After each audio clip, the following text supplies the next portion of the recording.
Nous, o algoeides dos neoplatônicos. O que é algoeides? É uma palavra preferida pelos platônicos místicos. O sentido de que bela frase da antiga filosofia, que, como Bailey bem observa, em seu artigo sobre Cornélio Agripa, os quietistas modernos têm, embora impotentemente, procurado imitar, é no sentido de que a esfera da alma luminosa quando nada externo tem contato com a própria alma, mas quando iluminada pela sua própria luz, vê a verdade de todas as coisas e a verdade centrada em si mesma. Baron Edward George Earl Bulwer Lytton. Algoeides é a radiação luminosa do self superior quando liberto da carne. Embora durante a encarnação seja apenas uma sombra, só ela pode redimir a alma. Bulwer Lytton chama o algoeides de self luminoso, ou nosso ego superior. Mas o ocultismo faz algo distinto disso. É um mistério. O algoeides é a radiação divina luminosa do ego que, quando encarnado, é apenas a sua sombra, por mais pura que seja. Isso é explicado no Ons Pendes e seus Ferroers. Os neoplatônicos, e até mesmo Orígenes, chamam o corpo astral de algoeides e astroeides, isto é, alguém que tem o brilho das estrelas. É o Espírito Divino, nosso sétimo e mais elevado princípio. Assim ensinava Paracelso. 3 espíritos vivem e agem no homem, 3 mundos derramam seus raios sobre ele, mas todos os 3 apenas como imagem e eco de um mesmo princípio de produção todo construtor e unificador. O primeiro é o espírito dos elementos, corpo terrestre e força vital em seu estado bruto. O segundo, o espírito das estrelas, corpo sideral ou astral, a alma. O terceiro é o espírito divino, algoeides. Nosso corpo humano, se sendo possuído por matéria terrestre primitiva, como Paracelso chama, podemos aceitar prontamente a tendência da pesquisa científica moderna de considerar os processos da vida animal e vegetal simplesmente como físicos e químicos. Esta teoria corrobora ainda mais as afirmações dos antigos filósofos e da Bíblia mosaica, de que do pó da terra nossos corpos foram feitos, e ao pó eles retornarão. É o Deus pessoal de cada homem. Ensina Paracelso. O homem é um pequeno mundo dentro do grande universo, um microcosmo, dentro do macrocosmo. Como um feto, ele está suspenso pelos seus 3 espíritos principais na matriz do universo. Esses 3 espíritos são descritos como duplos. 1. O espírito dos elementos, corpo terrestre, princípio vital. 2. O espírito das estrelas, corpo sideral ou astral e vontade que o rege. 3. O espírito do mundo espiritual, as almas animal e espiritual, sendo o 7º princípio um espírito quase material ou divino algoeides, Tma, representado pelo ponto central, que corresponde ao umbigo humano. Este 7º princípio é o Deus pessoal de cada homem, dizem os antigos ocultistas ocidentais e orientais. Algoeides é Atman, é o Self, o poderoso Senhor e protetor, que mostra todo o seu poder para aqueles que podem ouvir a voz mansa e delicada. Este Self, que os filósofos gregos chamavam de algoeides, o iluminado, é descrito de forma impressionante e bela no Veda de Max Miller. Mostrando que o Veda é o primeiro livro das nações arianas, o professor acrescenta que temos nele um período da vida intelectual do homem ao qual não há paralelo em nenhuma outra parte do mundo. Nos hinos do Veda vemos o homem entregue a si mesmo para resolver o enigma deste mundo. Ele invoca os deuses ao seu redor, ele os louva, ele os adora. Mas ainda com todos esses deuses, abaixo dele e acima dele, o poeta primitivo parece pouco tranquilo consigo mesmo. Ali também, em seu próprio peito, ele descobriu um poder, que nunca fica mudo quando ora, nunca ausente quando teme e treme. Parece inspirar suas orações, e ainda assim, ouvi-las. Parece viver nele, ainda assim, apoiá-lo e a todos ao seu redor.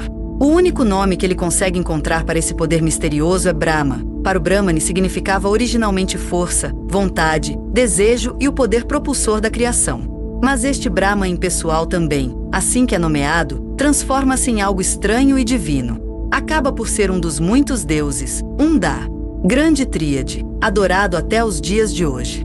E ainda assim o pensamento dentro dele não tem nome verdadeiro. Aquele poder que nada mais é do que ele mesmo, que sustenta os deuses, os céus e todos os seres vivos, flutua diante de sua mente, concebido, mas não expresso.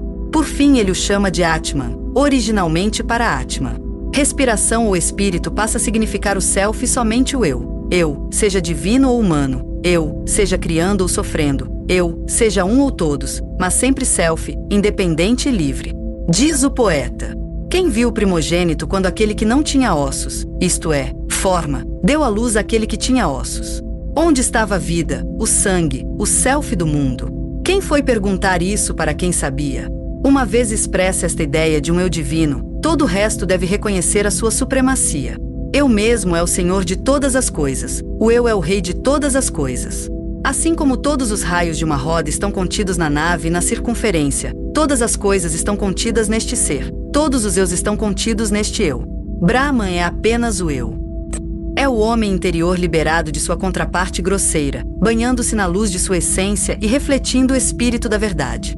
O cristianismo místico, isto é, o cristianismo que ensina a autorredenção através do próprio sétimo princípio, o Paratma liberado, Algoides, chamado por um Cristo, por outros Buda, e equivalente à regeneração ou renascimento no espírito, será considerada justa a mesma verdade que o Nirvana do budismo místico. Todos nós temos que nos livrar do nosso próprio ego, o self aparente ilusório, para reconhecer o nosso verdadeiro self numa vida divina transcendental. É o nosso self luminoso ou espírito imortal. 1. A Agra do budista. 2. O Atman do hindu. 3. O Feroer do zoroastriano. 4. Somente ela pode defender e reivindicar a verdade. 5. E livra-nos das aflições da separação. 6. Liberte-nos desta prisão terrena. 7. Restaure nosso corpo em decomposição em uma roupa de éter. 8. Ressuscite todas as partes do mundo na vida única. E o fará, se seguirmos suas ordens, em vez de humilhá-lo com nossas propensões inferiores. O livro de Jó é uma representação completa da iniciação antiga e das provações que geralmente precedem esta mais grandiosa de todas as cerimônias.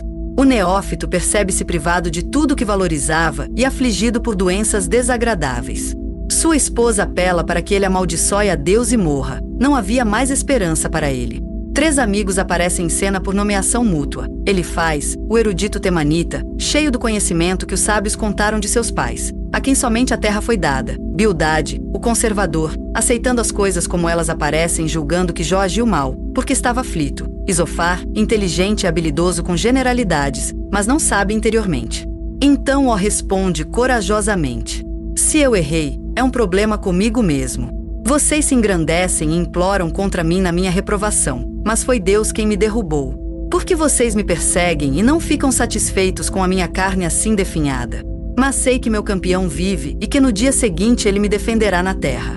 E embora, juntamente com a minha pele, tudo que está por baixo dela seja destruído, ainda assim, sem a minha carne, verei a Deus. Vocês dirão: por que o molestamos? Pois a raiz da questão está em mim.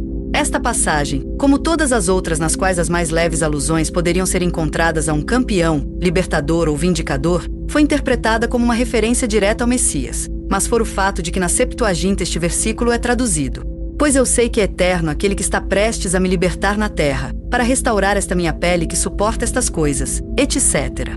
Na versão King James, tal como está traduzida, não tem nenhuma semelhança com o original.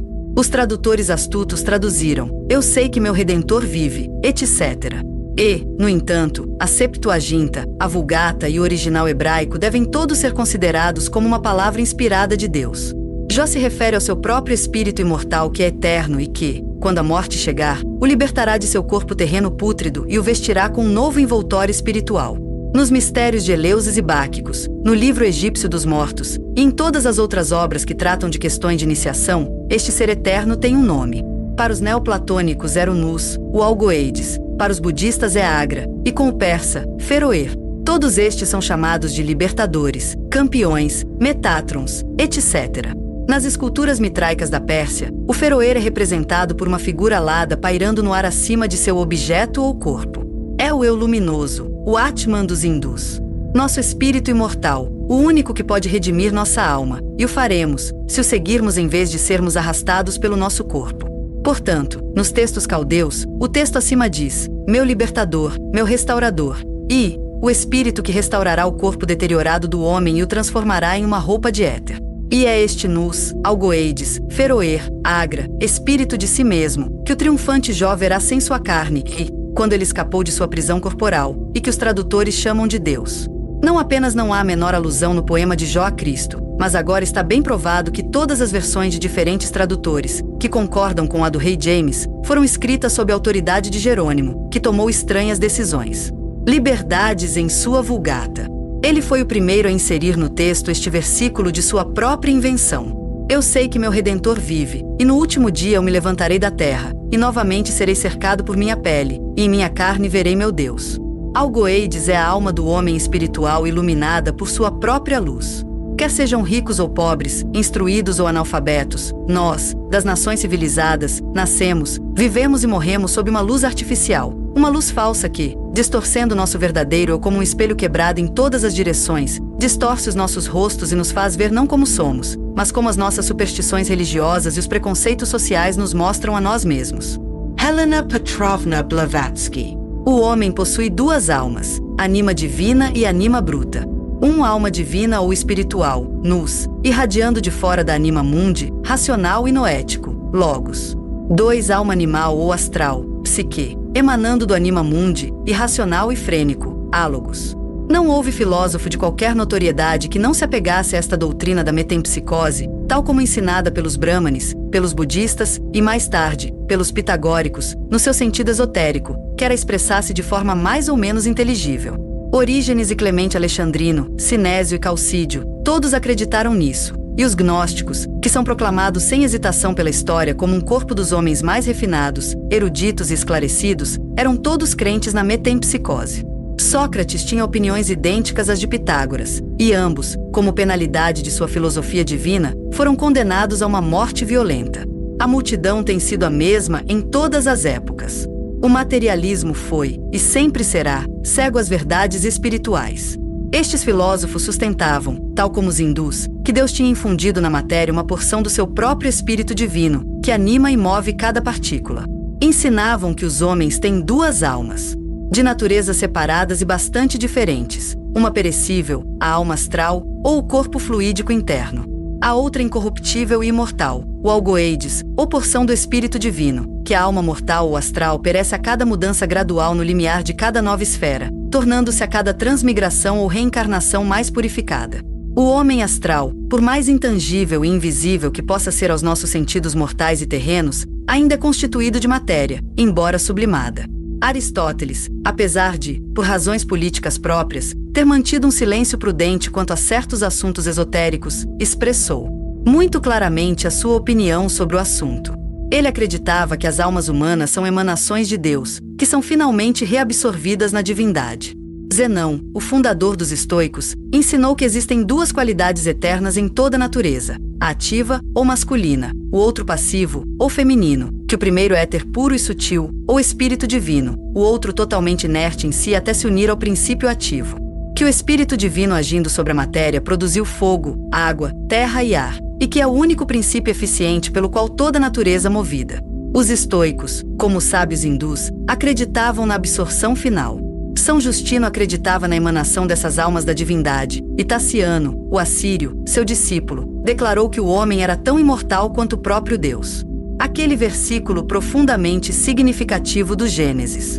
E a todos os animais da terra, e a todas as aves dos céus, e a todos os répteis sobre a terra, dei uma alma vivente. Deveria chamar a atenção de todo erudito hebreu, capaz de ler as escrituras em seu original, em vez de seguir a tradução errônea, na qual se lê a frase, onde há vida. As seguintes passagens da doutrina secreta podem tornar isto um pouco mais claro. A estrela sob a qual nasce uma entidade humana, diz o ensinamento oculto, permanecerá para sempre sua estrela, durante todo o ciclo de suas encarnações em um Manvantara. Mas esta não é a sua estrela astrológica. Este último está preocupado e conectado com a personalidade, o primeiro com a individualidade. O anjo da estrela, ou Dhyani Buda, será o anjo guia ou simplesmente o anjo presidente, por assim dizer, em cada novo renascimento da mônada, que é parte de sua própria essência, embora seu veículo, o homem, pode permanecer para sempre ignorante deste fato. Cada um dos adeptos tem seu Dhyani Buda, sua alma gêmea mais antiga, e eles sabem disso, chamando de alma pai e fogo pai. Contudo, é somente na última e suprema iniciação que eles aprendem isso quando colocados face a face com a imagem brilhante. Até que ponto Bulwer-Lytton sabia deste facto místico ao descrever, num dos seus estados de espírito mais inspiradores, Zanoni face a face com os seus algoeides? Subo para meu pai e vosso pai. O homem que conquistou a matéria o suficiente para ser iluminado por seus algoeides sente intuitivamente o espírito da verdade e não pode errar em seu julgamento, pois é iluminado. Sendo a razão uma faculdade do nosso cérebro físico, que é justamente definida como a de deduzir inferências a partir de premissas, e sendo totalmente dependente da evidência de outros sentidos, não pode ser uma qualidade pertencente diretamente ao nosso espírito divino. Este último sabe, portanto, todo raciocínio que implique discussão e argumento seria menos útil. Assim, uma entidade que, se deve ser considerada como uma emanação direta do eterno espírito de sabedoria, deve ser vista como possuidora dos mesmos atributos da essência ou do todo do qual faz parte. Portanto, é com certo grau de lógica que os antigos teurgos sustentavam que a parte racional da alma do homem, espírito, nunca entrou inteiramente no corpo do homem, mas apenas ofuscou mais ou menos através da alma irracional ou astral, que serve como um agente intermediário ou um meio entre o espírito e o corpo. O homem que conquistou a matéria o suficiente para receber a luz direta de seu resplandecente algoeides, sente a verdade intuitivamente. Ele não poderia errar em seu julgamento, apesar de todos os sofismas sugeridos pela fria razão, pois ele é iluminado. Consequentemente, a profecia, a vaticinação e a chamada inspiração divina são simplesmente os efeitos dessa iluminação, vinda do alto por nosso próprio espírito imortal.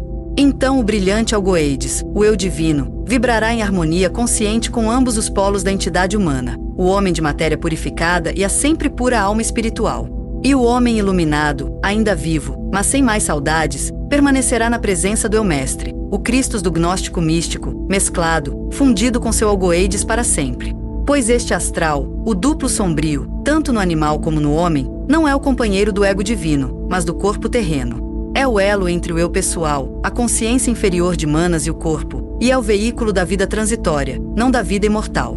Como a sombra projetada pelo homem, ela segue seus movimentos e impulsos servil e mecanicamente, e inclina-se, portanto, para a matéria, sem nunca ascender ao espírito.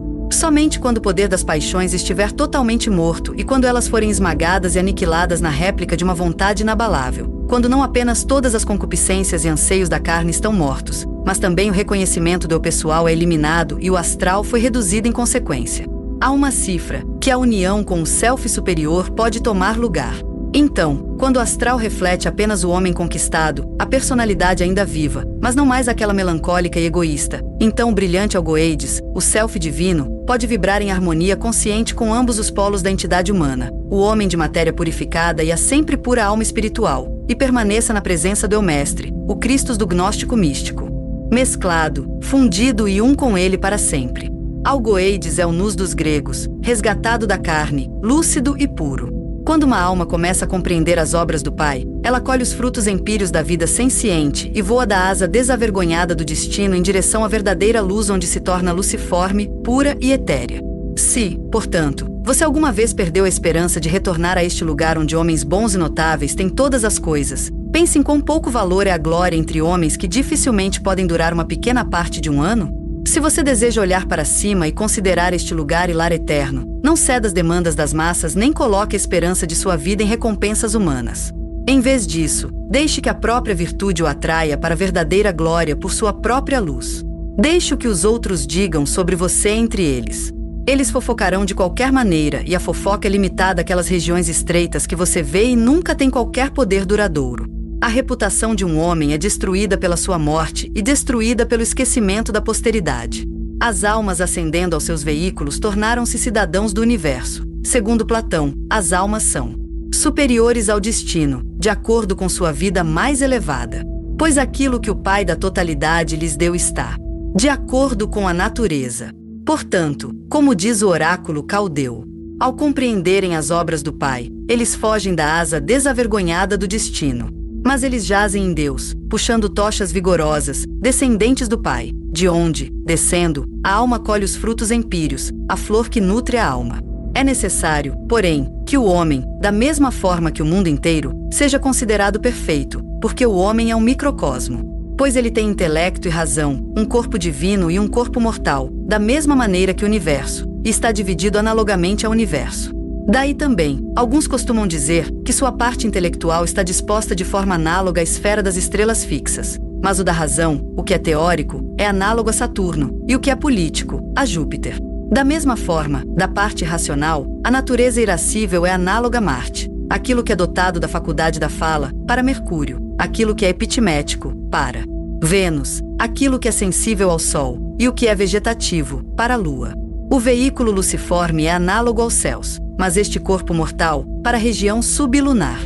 Depois de um longo descanso nos Campos Elíseos, a alma abandona sua morada luciforme e renova os seus laços terrenos, descendo à existência objetiva. Nestes prados de asfódelos, então, disse que residem as imagens dos mortos. Ora, essas imagens não são outros senão aqueles veículos da alma, que foram tão copiosamente e admiravelmente discutidos por Sinésio, na citação anterior de seu livro sobre sonhos, e que, por sua residência nas regiões estreladas, deve ser luciforme, etéreo e puro. É a esse espírito fantástico, ou veículo primário da alma, que Virgílio alude, nestes belos versos. Depois disso somos enviados através do amplo Elísio, e alguns de nós possuem as planícies alegres, até um longo período, quando o orbe giratório do tempo aperfeiçoou sua circulação, liberta a alma de suas manchas concretas e deixa o sentido etéreo puro, junto com o fogo, ou esplendor, do éter simples. Pois aqui ele evidentemente une a alma racional, ou sentido etéreo, com seu esplêndido veículo, ou fogo do simples éter, visto que é bem sabido que este veículo, de acordo com Platão, é produzido pela purgação adequada ao goeides, ou luciforme, e divino. Deve-se observar aqui, entretanto, que as almas nestes prados de asfódelos, ou cume do império de Plutão, estão em estado de queda, ou, em outras palavras, através do influxo secreto da matéria, começamos a desejar uma situação terrena. E isto explica a razão pela qual Hércules nas regiões infernais é representado por Homero vangloriando-se de suas façanhas terrenas e gloriando-se de seu valor primitivo, porque Aquiles lamenta sua situação nessas moradas, e as almas em geral estão engajadas em atividades semelhantes ao seu emprego na terra. Pois tudo isso é a consequência natural de uma propensão para uma natureza mortal e de um abandono das regiões totalmente lúcidas e divinas. O ser interior, a alma astral. Quanto ao espírito humano, as noções dos filósofos mais antigos e dos cabalistas medievais, embora diferindo em alguns detalhes, concordavam no todo, para que a doutrina de um possa ser vista como a doutrina do outro. A diferença mais substancial consistia na localização do espírito imortal ou divino do homem. Enquanto os antigos neoplatônicos sustentavam que o algoeides nunca desce, hipostaticamente ao homem vivo, mas apenas derrama mais ou menos seu brilho sobre o homem interior, a alma astral, os cabalistas da Idade Média sustentavam que o espírito, destacando-se do oceano de luz e espírito, entrou na alma do homem, onde permaneceu durante toda a vida aprisionado na cápsula astral. Esta diferença foi o resultado da crença dos cabalistas cristãos, mais ou menos, na letra morta da alegoria da queda do homem. A alma, disseram eles, tornou-se, através da queda de Adão, contaminada com o mundo da matéria, ou Satanás. Antes que pudesse aparecer com seu espírito divino encerrado na presença do Eterno, teve que purificar-se das impurezas das trevas. Eles compararam o espírito aprisionado na alma a uma gota d'água encerrada em uma cápsula de gelatina e lançada ao oceano. Enquanto a cápsula permanecer inteira, a gota d'água permanecerá isolada. Rompa o envelope e a gota se torna parte do oceano. Sua existência individual cessou. Assim é com o espírito. Enquanto estiver encerrado em seu mediador plástico, ou alma, ele terá existência individual. Destrua a cápsula, um resultado que pode ocorrer devido às agonias da consciência murcha, do crime e da doença moral, e o espírito retornará à sua morada original. Sua individualidade se foi. Isis sem véu. Após seu último nascimento, a face a face, irradiando toda a glória de seu pai imortal, perde toda a lembrança do passado e retorna à consciência objetiva quando o instinto da infância dá lugar à razão e à inteligência. Após a morte da personalidade, a mônada reúne-se exultantemente ao radiante algoeides e os dois se fundem em um, com uma glória proporcional à pureza espiritual da vida terrena passada. O Adão que completou o círculo da necessidade e agora está livre do último vestígio de seu invólucro físico. Antes de sofrer sua última transformação terrena, o invólucro externo da mônada, desde o momento de sua concepção como embrião, passa, por sua vez, mais uma vez, pelas fases dos diversos reinos. Na sua prisão fluídica, assume uma vaga semelhança, em vários períodos da gestação, com plantas, répteis, aves e animais, até se tornar um embrião humano. No nascimento do futuro homem, a mônada, irradiando toda a glória de seu pai imortal que a observa da sétima esfera, perde os sentidos. Perde toda a lembrança do passado e retorna à consciência, mas gradualmente, quando o instinto da infância dá lugar à razão e à inteligência. Depois que ocorre a separação entre o princípio de vida, espírito astral, e o corpo, a alma liberada, mônada, reúne-se exultantemente ao espírito-mãe e ao pai-espírito, os radiantes algoeides, e os dois, fundidos em um, forma para sempre, com uma glória proporcional à pureza espiritual da vida terrena passada, o Adão que completou. O círculo da necessidade está livre do último vestígio de seu invólucro físico. Doravante, ficando cada vez mais radiante a cada passo de seu progresso ascendente, ele sobe o caminho brilhante que termina no ponto de onde começou o grande ciclo. Após a morte da alma, o indivíduo deixa de existir completamente, pois seu glorioso algoeides o deixou. O olho nunca veria o sol, se não fosse da natureza do sol, disse Plotino. Apenas por meio da mais alta pureza e castidade nos aproximaremos de Deus e receberemos na contemplação dele o verdadeiro conhecimento e discernimento, escreve Porfírio.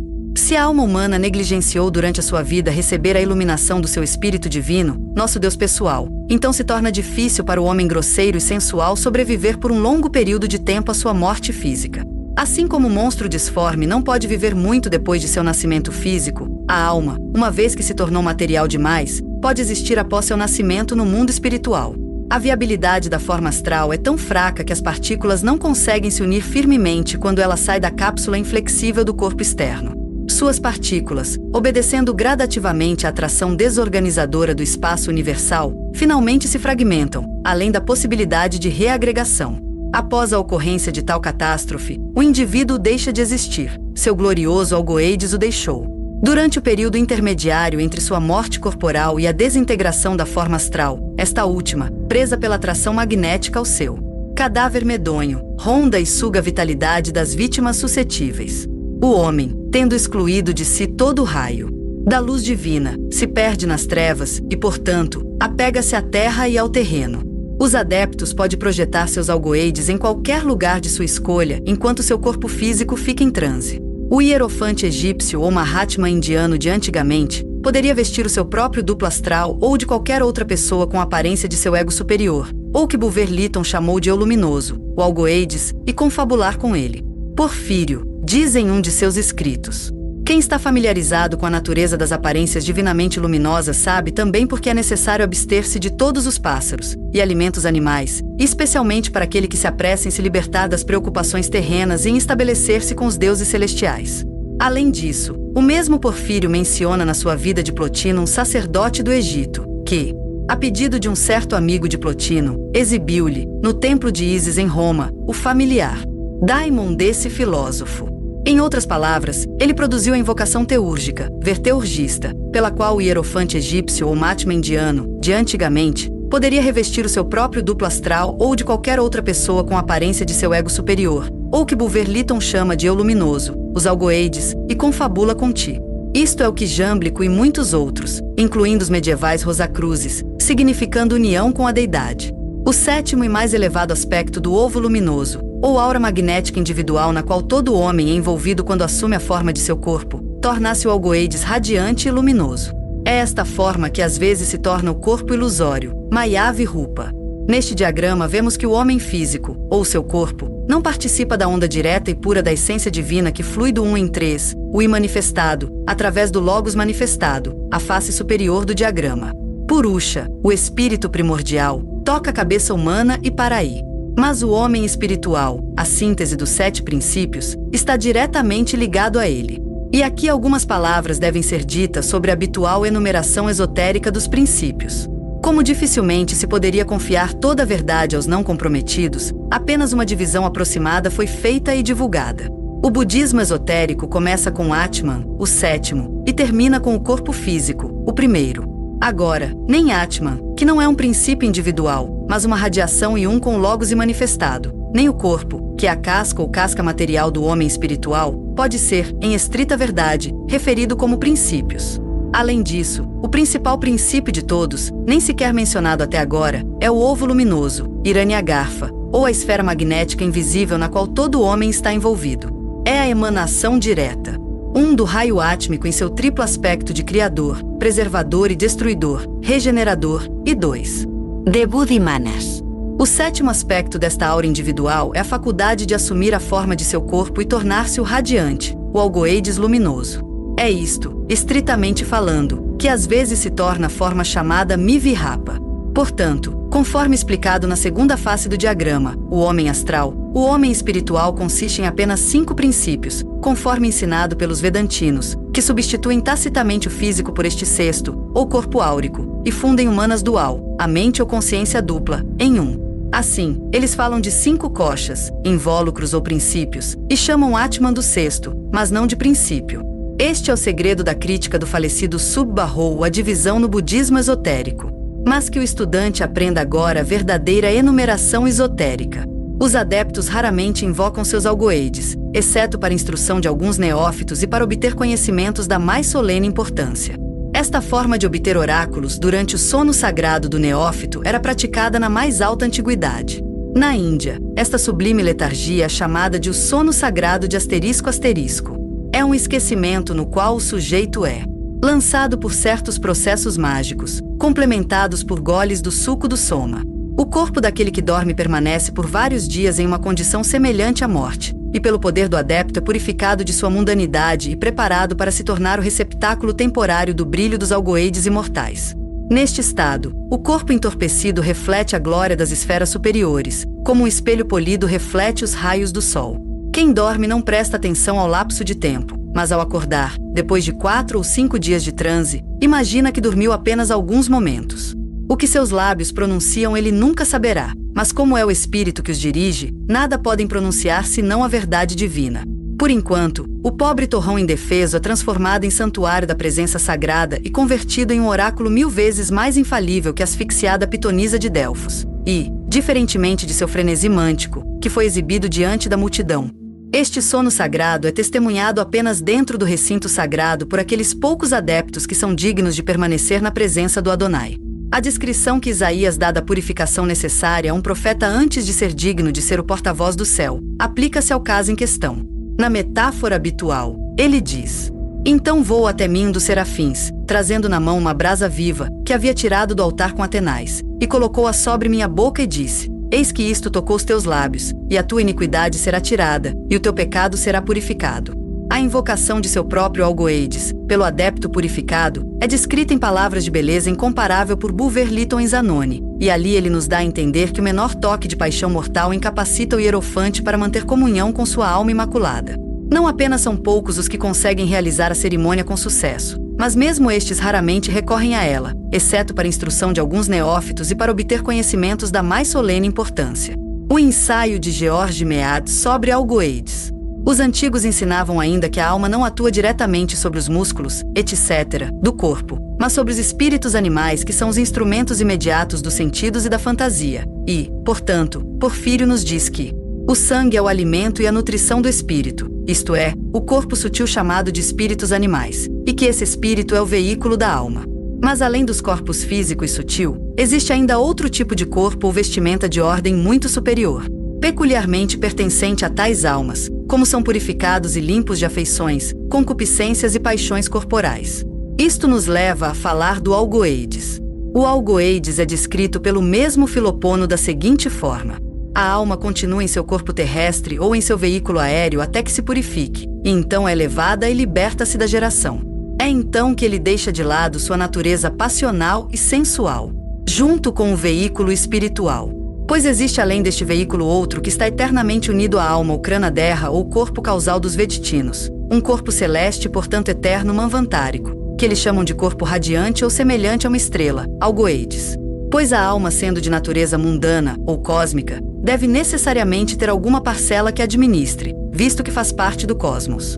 E como está sempre em movimento e deve continuar em atividade, deve sempre ter um corpo ligado a ele, que sempre mantém vivo.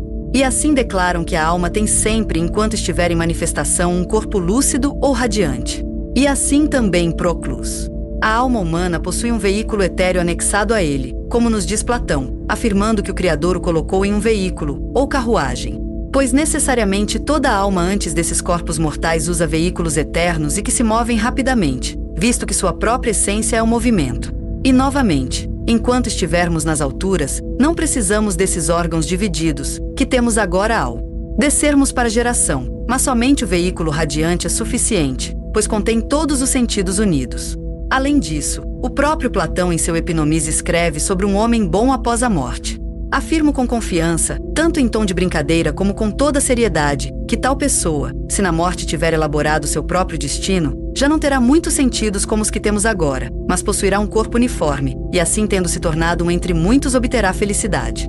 E Hierocles, em seu comentário aos versos áureos de Pitágoras, conta que os oráculos chamam este algoides de veículo sutil da alma.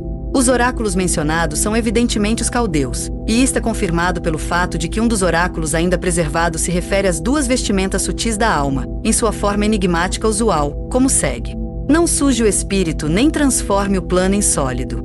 O espírito é evidentemente o corpo aéreo e o plano luciforme, pois como aprendemos acima da matemática pitagórica, o ponto gerou a reta o plano ou superfícies, e o plano sólido. Esta é também a opinião de Psellos, que no seu comentário sobre os oráculos escreve: os caldeus vestiram a alma com duas vestes, aquele que eles chamaram de espiritual, que é tecido para ele, por assim dizer, a partir do corpo sensível, o outro, o radiante, sutil e impalpável, que chamavam de plano. E este é um termo muito apropriado, pois significa que não está sujeito às leis dos corpos sólidos.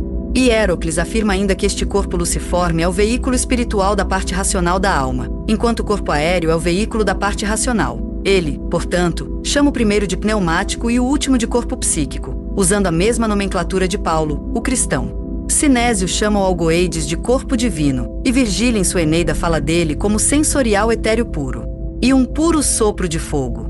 Mas não só a alma possui este corpo luciforme após a morte, mas também durante a vida, e assim Suidas escreve: a alma possui um veículo luciforme, que também é chamado de semelhante a uma estrela e eterno. Alguns dizem que este corpo radiante está encerrado neste corpo físico, dentro da cabeça.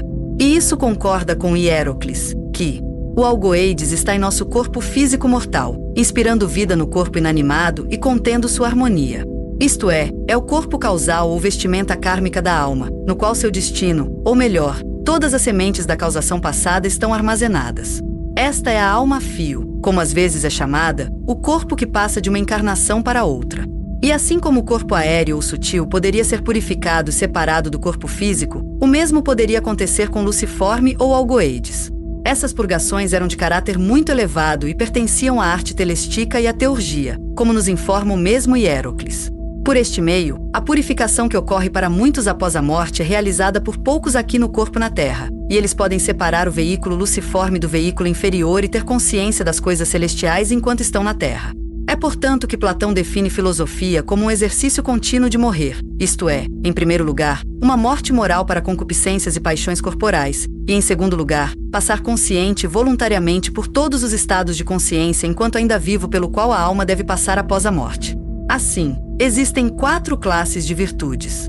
1. O político ou prático, pertencente ao corpo bruto. 2. O purificador, pertencente ao corpo sutil. 3. O intelectual ou espiritual, pertencente ao corpo causal. E 4. O contemplativo, pertencente à expiação suprema, ou união com Deus. Assim Porfírio, em seus auxiliares, escreve: aquele que energiza de acordo com as virtudes práticas é um homem digno, mas aquele que energiza segundo as virtudes purificadoras, catárticas, é um homem angelical, ou é também um demônio bom. Aquele que energiza apenas de acordo com as virtudes intelectuais é um deus, mas aquele que energiza de acordo com as virtudes paradigmáticas é o pai dos deuses. Este corpo luciforme é a raiz da individualidade, individuitatis principium, pois assim como os egípcios ensinavam que toda entidade consistia em uma essência e um envelope, assim Hierocles nos diz que a essência racional, juntamente com seu veículo cognato, passou a existir a partir do Criador, de tal forma que não é nem corpo nem sem corpo, e embora seja incorpóreo, toda sua natureza é limitada por um corpo. Ele, portanto, define o homem real como uma alma racional com um corpo imortal cognato, ou envelope, e chama o corpo físico vivificado de imagem do homem. Além disso, ele afirma ainda que o primeiro é verdadeiro para todos os outros seres racionais no universo abaixo da divindade e acima do homem. Esta é então a natureza dos daimones, anjos, sendo a diferença entre os daimones e os homens que os primeiros são lapsáveis apenas em corpos aéreos, e nada mais, mas este último também em terrestre. Finalmente, Hierocles afirma que esta era a doutrina genuína e a ciência sagrada dos pitagóricos e de Platão, e Próclo nos diz que a linha de ensino veio originalmente através de Orfeu. Do que foi dito acima, penso que é abundantemente evidente que aqueles que seguiram a tradição de Orfeu foram os mais severos dos moralistas e os mais práticos dos místicos, possuindo um verdadeiro conhecimento da ciência sagrada da alma e ensinando uma psicologia que resistirá ao teste da experiência mais investigativa de nossa época e de todos os tempos. Falo aqui apenas dos genuínos seguidores da ciência, não dos muitos impostores e charlatões que se aproveitavam do lixo jogado fora dos seus santuários. Mais informações sobre os veículos da alma de acordo com a psicologia platônica podem ser derivadas do comentário de Próclo sobre o Timeu. O seguinte é a passagem mais importante. As almas em descida recebem dos elementos diferentes veículos, aéreos, aquáticos e terrestres, e assim finalmente entrar neste volume bruto. Pois como, sem um médium, eles poderiam prosseguir para este corpo a partir de espíritos imateriais.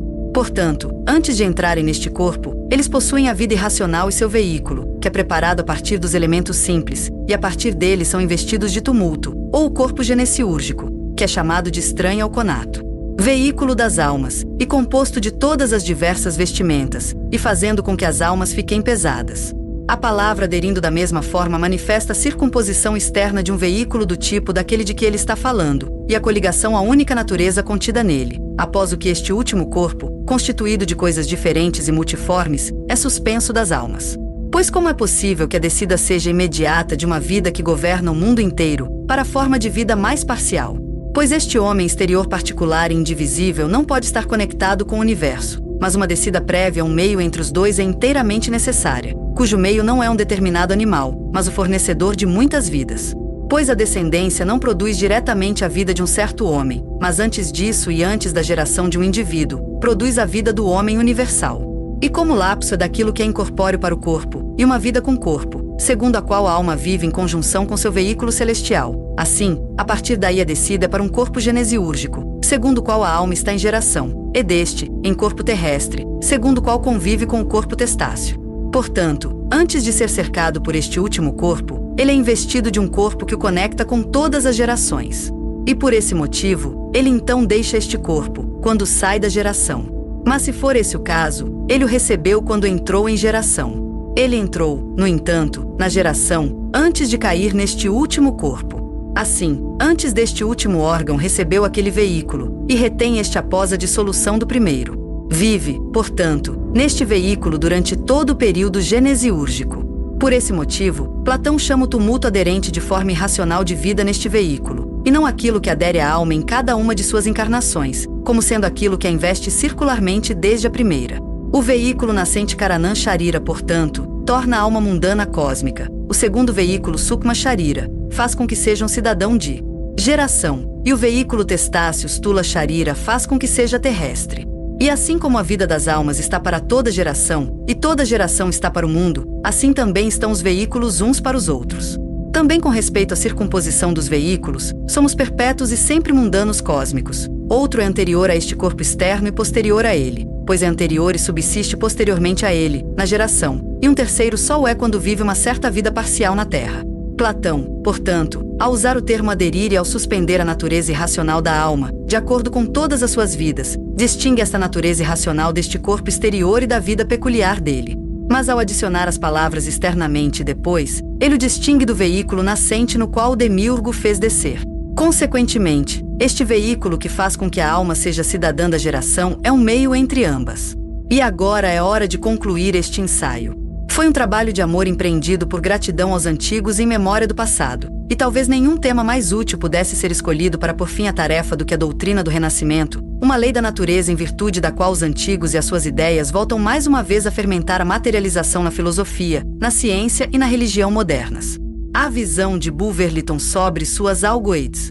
Existe um princípio da alma, superior a toda a natureza, através do qual somos capazes de superar a ordem e os sistemas do mundo. Quando a alma é elevada a naturezas melhores do que ela, então ela se separa inteiramente das naturezas subordinadas, troca-as por outra vida e, abandonando a ordem das coisas com a qual estava ligada, liga-se e mistura-se com outra. Jan Blichau. E na caverna solitária, de onde uma vez saíram os oráculos de um deus pagão, emergiu das sombras de rochas fantásticas uma coluna luminosa gigantesca, brilhando e mudando.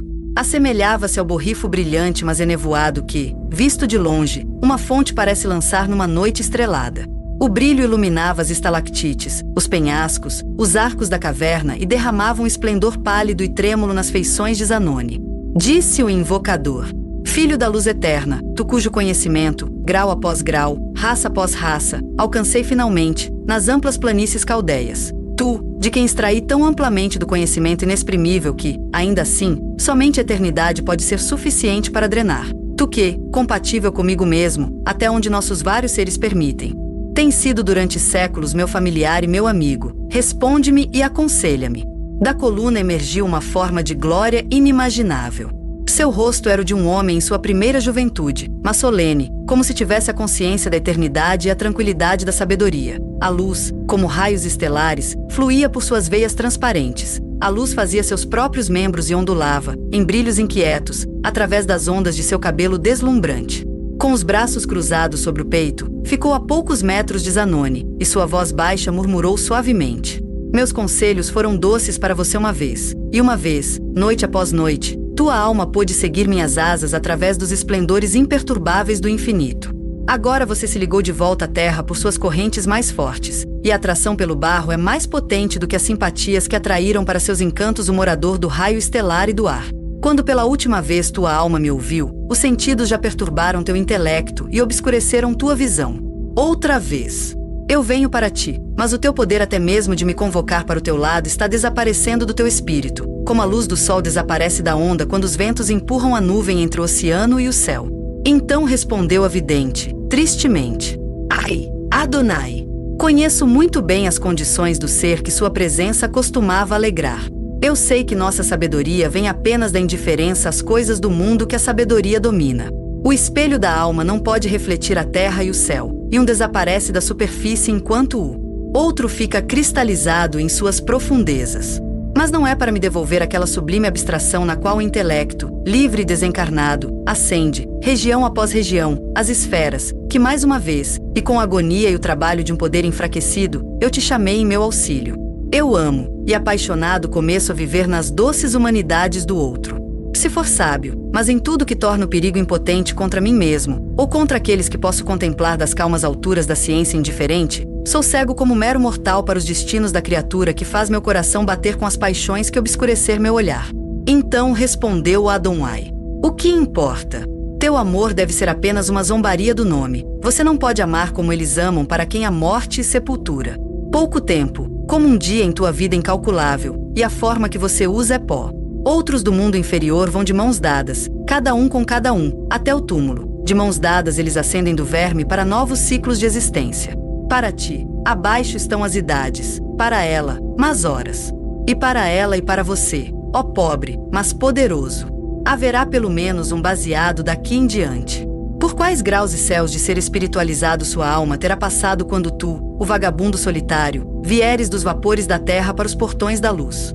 Filho do raio estelar, você pensa que esse pensamento não estará comigo para sempre, e não vês que eu te invoquei para ouvir e ministrar ao meu desígnio? Você não lê meu desejo e sonha em elevar as condições de seu ser às minhas?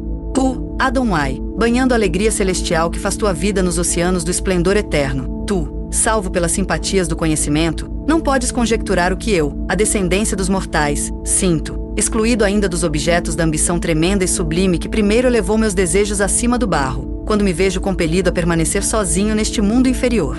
Procurei camaradas em minha tribo, e em vão. Finalmente encontrei um companheiro. A ave selvagem e a fera têm a sua, e meu domínio sobre as tribos malignas do terror pode banir suas larvas do caminho que a levará para cima, até que o ar da eternidade se ajuste à estrutura do elixir que confunde a morte.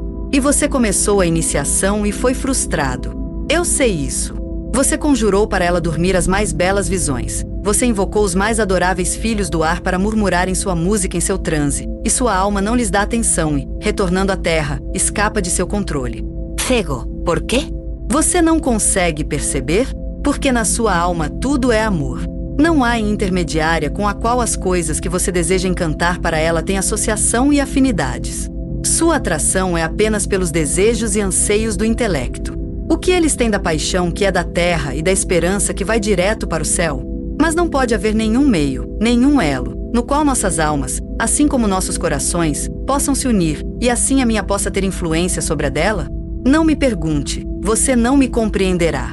E eu te conjuro. Fala. Quando duas almas estão divididas, você não sabe que uma terceira, na qual ambos se encontram e vivem, é o elo entre elas. Disse Zanoni, com uma luz de alegria mais humana em seu rosto do que nunca antes visto. Eu te compreendo, Adonai, e se meu destino, que aqui é escuro aos meus olhos, me concede a sorte feliz dos humildes, se alguma vez houver uma criança que eu possa abraçar em meu peito e chamar de minha. E é para ser finalmente homem que você aspirou ser mais que homem? Murmurou Zanoni, mal dando ouvidos ao filho da luz. Mas uma criança, uma segunda viola. Uma alma jovem recém-chegada do céu, que posso criar desde o primeiro momento em que toca a terra, cujas asas posso treinar para seguir as minhas através das glórias da criação, e através de quem a própria mãe pode ser conduzida para cima, além do reino da morte. Cuidado, reflita. Você não sabe que seu inimigo mais sombrio mora no real? Teus desejos te aproximam cada vez mais da humanidade. Zenoni respondeu, a humanidade doce. E enquanto o vidente falava, um sorriso apareceu no rosto glorioso de Adonai. Para ler o texto com notas de rodapé, acesse o site https://elozoismo.net/nos-algoeides dos neoplatônicos.